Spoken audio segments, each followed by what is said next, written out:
ಉದ್ಧವ್ ಠಾಕ್ರೆ ಅವರ ಕೋಟೆ ರೀತಿ ಇರ್ತಾ ಇತ್ತು ಮುಂಬೈ. ಬಟ್ 30 ವರ್ಷಗಳ ಕಾರುಬಾರು ಅಂತ್ಯ ಆಗ್ತಾ ಇದೆ. ಇತಿಹಾಸದ ಪುಟ ಸೇರ್ತಾ ಇದೆ ಅವರ ಸಾಧನೆ.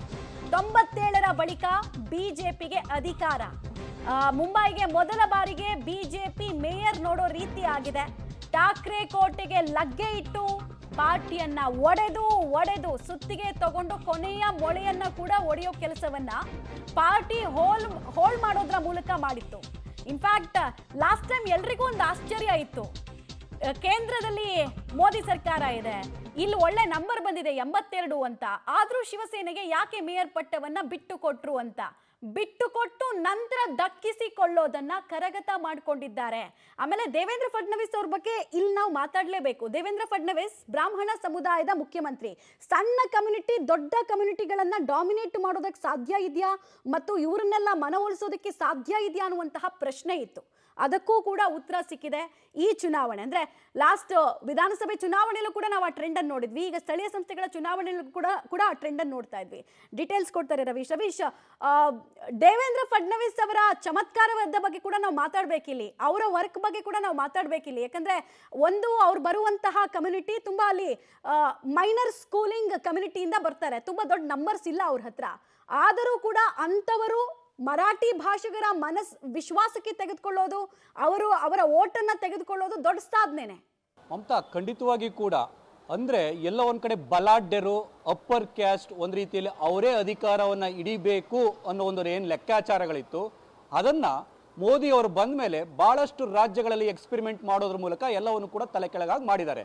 ಅಂದ್ರೆ ಗುಜರಾತ್ ಅಲ್ಲಿ ಇರ್ಬೋದು, ಹರಿಯಾಣದಲ್ಲಿ ಇರ್ಬೋದು, ಅಂದ್ರೆ ಮಹಾರಾಷ್ಟ್ರದಲ್ಲೂ ಕೂಡ. ಯಾಕೆಂದ್ರೆ ದೇವೇಂದ್ರ ಫಡ್ನವೀಸ್ ಅವರ ಒಂದು ಜಾತಿ ಇದನ್ನ ತೆಗೆದುಕೊಳ್ಳೋದಾದ್ರೆ ಖಂಡಿತವಾಗಿ ಕೂಡ ಅಲ್ಲಿ ಹೈಕಮಾಂಡ್ ಆಯ್ಕೆ ಮಾಡೋದ್ರಲ್ಲಿ ಅವರ ನೇತೃತ್ವದಲ್ಲೇ ಒಂದು ರೀತಿಯಲ್ಲಿ ಅವರನ್ನ ಆಯ್ಕೆ ಮಾಡಿ ಕಳಿಸಿ ಅವರನ್ನ ಮುಖ್ಯಮಂತ್ರಿಯನ್ನಾಗಿ ಮಾಡ್ತಾರೆ. ಅಂದ್ರೆ ಖಂಡಿತವಾಗಿ ಕೂಡ ಆ ಎಕ್ಸ್ಪೆರಿಮೆಂಟ್ ಕೇವಲ ಮಹಾರಾಷ್ಟ್ರದಲ್ಲಿ ಅಷ್ಟೇ ಅಲ್ಲ, ಎಲ್ಲಾ ಕಡೆಗಳಲ್ಲೂ ಕೂಡ ಅದು ಸಕ್ಸಸ್ ಆಗ್ತಾ ಇದೆ. ಹಾಗಾಗಿ ಅದು ಮೋದಿ ಮಂತ್ರ ಅಂತ ಒಂದ್ ಕಡೆ. ಇನ್ನೊಂದು ಕಡೆ ದೇವೇಂದ್ರ ಫಡ್ನವೀಸ್ ಅವರನ್ನ ಮುಖ್ಯಮಂತ್ರಿಯಾಗಿ ಮೊದಲ ಬಾರಿ ಮಾಡಿದ ನಂತರವೇ ಈ ಬಿಜೆಪಿ ಶಿವಸೇನೆಯ ವಿರುದ್ಧ, ಅಂದ್ರೆ ಇಷ್ಟು ದಿನಗಳ ಕಾಲ ಏನು ಶಿವಸೇನೆ ಒಂದು ರೀತಿಯಲ್ಲಿ ಬಿಜೆಪಿನ ಜೂನಿಯರ್ ಪಾರ್ಟಿ ತರ ಮಹಾರಾಷ್ಟ್ರದಲ್ಲಿ ನೋಡ್ತಾ ಇತ್ತು, ಅದರಲ್ಲೂ ಕೂಡ ಮುಂಬೈನ BMC ಚುನಾವಣೆಯ ಸಂದರ್ಭದಲ್ಲೂ ಕೂಡ ಅದೇ ರೀತಿ ನೋಡ್ತಾ ಇತ್ತು. ಬಾಳಾ ಠಾಕ್ರೆ ಇರೋ ತನಕವೂ ಕೂಡ ಬಿಜೆಪಿ ಒಂದು ರೀತಿಯಲ್ಲಿ ಜೂನಿಯರ್ ಪಾರ್ಟಿ, ಅಂದ್ರೆ ಹಿಂದುತ್ವ ಜೊತೆಗೆ ಮರಾಠಿ ಭಾಷಿಕರ ಒಂದು ರೀತಿಯಲ್ಲಿ ಕಾಂಬಿನೇಷನ್ ಒಂದಿಗೆ ಒಂದು ಬಿಗಿಯಾದ ಹಿಡಿತವನ್ನ ಬಾಳಾ ಸಾಹೇಬ್ ಠಾಕ್ರೆ ಅವರು ಹೊಂದಿದ್ರು.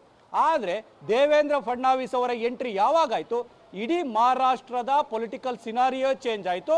ಅಲ್ಲಿ ಬಿಜೆಪಿ ಮತ್ತಷ್ಟು ಒಂದು ರೀತಿಯಲ್ಲಿ ಶಕ್ತಿಯುತವಾಗಿ ಬೆಳೆಯೋದಕ್ಕೆ ಒಂದು ರೀತಿಯಲ್ಲಿ ಬೇರೆ ಬೇರೆ ರೀತಿಯ ಸ್ಟ್ರಾಟಜಿಗಳ ಕಾರಣ ಜೊತೆಗೆ ಈ ಒಂದು ಫಡ್ನವೀಸ್ ಅವರ ತಂತ್ರಗಾರಿಕೆಯು ಕೂಡ ಕಾರಣ ಅಂತ ಕೂಡ ಹೇಳಲಾಗ್ತಾ ಇತ್ತು.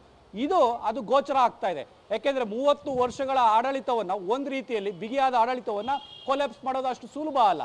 ಹಾಗಾಗಿ ಎಲ್ಲ ಒಂದ್ ಕಡೆ ದೇವೇಂದ್ರ ಫಡ್ನವೀಸ್ ರವರ ಲೆಕ್ಕಾಚಾರ ಜೊತೆಗೆ ಮೋದಿ ಅವರ ಡೆವಲಪ್ಮೆಂಟ್ ಜೊತೆಗೆ ಬಾಳಾ ಸಾಹೇಬ್ ಠಾಕ್ರೆ ಅಂದ್ರೆ ಉದ್ಧವ್ ಠಾಕ್ರೆ ಅವರ ಶಿವಸೇನೆ ಮಾಡಿಕೊಂಡಂತ ಎಡವಟ್ಟುಗಳು, ತಪ್ಪುಗಳನ್ನೇ ಒಂದು ರೀತಿಯಲ್ಲಿ ಮೆಟ್ಟುಗಳನ್ನಾಗಿ ಮಾಡಿಕೊಂಡು ಬಿಜೆಪಿ ಇವತ್ತು ಈ ಸ್ಥಿತಿಗೆ ಬಂದು ನಿಂತಿರ್ತಕ್ಕಂಥದ್ದು. ಯಾಕೆಂದ್ರೆ ಬಾಳಾ ಸಾಹೇಬ್ ಠಾಕ್ರೆ ಇರೋ ತನಕವೂ ಕೂಡ 2017ರ ಒಳಗಾಗಿ ನಡೆದಿರ್ತಕ್ಕಂಥ ಚುನಾವಣೆಗಳೆಲ್ಲೂ ಕೂಡ ಬಿಜೆಪಿ 50ರ ನಂಬರ್ನ ಕ್ರಾಸ್ ಮಾಡೋಕ್ಕೆ ಆಗಿರಲಿಲ್ಲ. ಯಾಕೆಂದ್ರೆ ಅಲ್ಲಿ ಬಿಜೆಪಿನ ಯಾವಾಗಲೂ ಕೂಡ ನನಗಿಂತ ಕೆಳಗಿನ ಪಕ್ಷ ಅಂತ ಕೂಡ ಶಿವಸೇನೆ ನೋಡ್ತಾ ಇತ್ತು, ಹಾಗೆ ಇಟ್ಕೊಂಡಿತ್ತು.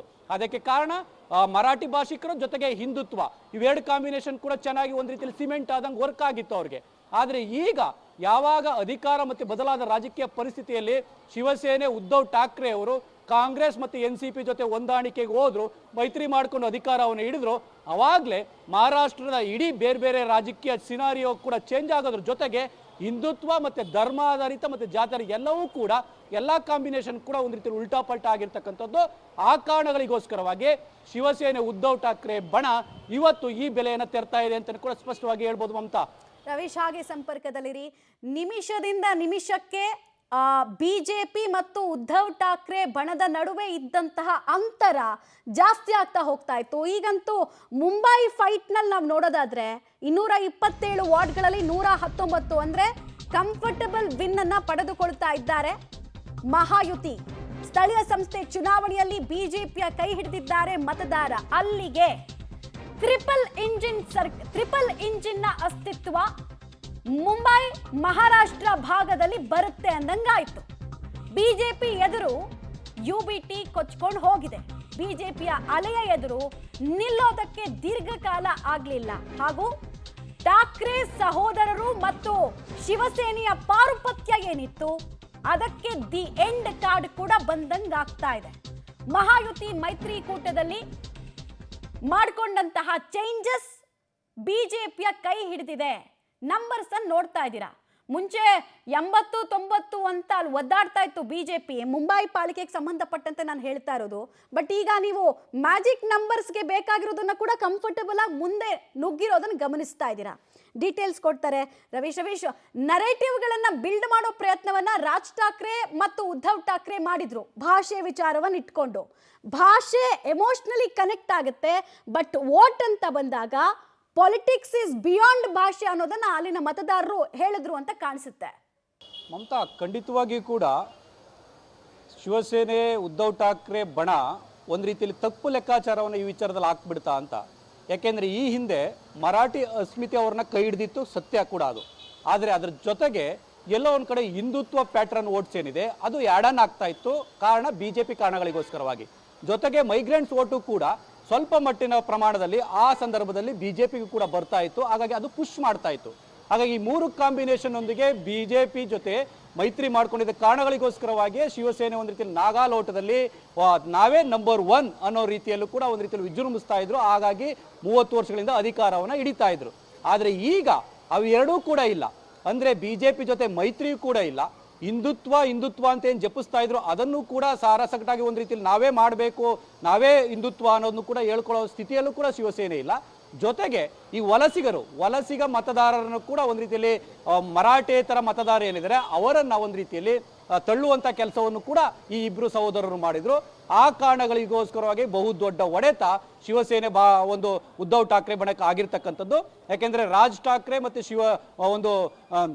ಇವರು ಉದ್ಧವ್ ಠಾಕ್ರೆ ಇಬ್ರು ಕೂಡ ಒಂದಾಗ್ತಾರೆ ಅಂತ ಯಾರು ಕೂಡ ಊಹಿಸಿರಲಿಲ್ಲ. ಒಂದಾದ ಮೇಲೆ ಎಲ್ಲ ಒಂದ್ ಕಡೆ ಅವರು ಒಂದು ರೀತಿಯಲ್ಲಿ ಪೈಪೋಟಿಯನ್ನು ಒಡ್ಬೇಕಾಗಿರ್ತಕ್ಕಂಥದ್ದೇ 130 ಕ್ಷೇತ್ರಗಳಲ್ಲಿ.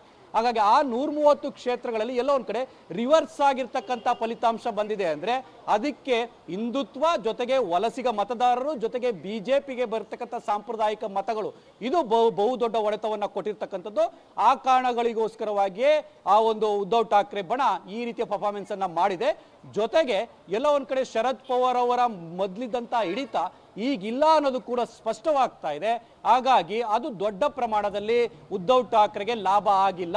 ಹಾಗಾಗಿ BJP ಮಾಡದಿರ್ತಕ್ಕಂಥ ಸ್ಟ್ರಾಟಜಿ ಜೊತೆಗೆ ಶಿವಸೇನೆಯ ಶಿಂದೆ ಅವರನ್ನು ಒಳಗಡೆ ಹಾಕೊಂಡಿರ್ತಕ್ಕಂಥದ್ದು ಕೂಡ ಸ್ವಲ್ಪ ಮಟ್ಟಿಗೆ ಮರಾಠಿ ಮತಗಳ ವಿಭಜನೆ ಮಾಡೋದ್ರಲ್ಲಿ ಯಶಸ್ಸಾಗಿ ಜೊತೆಗೆ ಉತ್ತರ ಭಾರತೀಯರು ಜೊತೆಗೆ ವಲಸಿಗರ ಒಂದು ಮತಗಳೇನಿದೆ ಅದನ್ನು ಕೂಡ ಪಡೆಯೋದ್ರ ಜೊತೆಗೆ ಹಿಂದುತ್ವವನ್ನು ಬಿಗಿಯಾಗಿ ಹಿಡಿದುಕೊಂಡಂತಹ ಹಿನ್ನೆಲೆಯಲ್ಲಿ BJPಗೆ ಈ ರೀತಿಯ ರಿಸಲ್ಟ್ ಬಂದಿರತಕ್ಕಂಥದ್ದು.